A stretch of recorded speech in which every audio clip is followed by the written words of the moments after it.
Hello students, I hope you're doing great. So let's deal with an important concept again, which is sociological imagination. So what is sociological imagination? This term has been coined by C. Wright Mills in his book by the same name, Sociological Imagination, in 1959. So what is sociological imagination? Let me give you a simple example, then I will come back to his explanation. What did he say about sociological imagination? When you look at the beggars in India, when you look at the poor people, you may think why these people are living the way they are living. Why these many poor people are there on the streets? Why we are giving food to around 80 crore people? How come they are not able to manage their own things on their own? So then you may come up with some random solution, random explanation to it. But if you have a proper explanation, or if you want to understand it in a proper way, what you need is sociological imagination. The personal trouble of a person may not be a result of, or may not be because of his personal traits or his personal fault, but it may be because of the public issues. It may be because of the very structure of the society, because the person is in that state.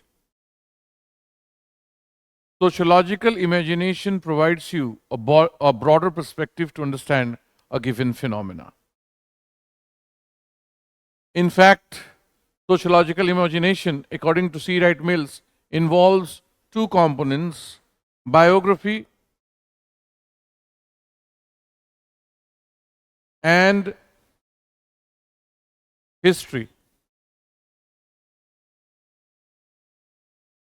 See, though C. Wright Mills has coined the term sociological imagination, but this has been developed by, or this has been explained by, reflected upon by scholars such as Anthony Giddens, George Ritzer, etc. as well. Anthony Giddens from Britain, George Ritzer from America, they all have given importance to sociological imagination. And this is one of the favorite question of UPSC as well. They have asked this question on sociological imagination. So when you look at biography, that is personal trouble of an individual, personal trouble of an individual, if you think the problem of the person is because of his personality, then probably you are missing the public issue behind it. History means public issue. Biography means personal trouble. This may be a little bit complicated, but it's a very simple thing. Let's try to understand. Take an example. Suppose there is a population of 1 lakh. In a particular area, there are 1 lakh people are residing. So out of this 1 lakh population, if say 500 people are unemployed,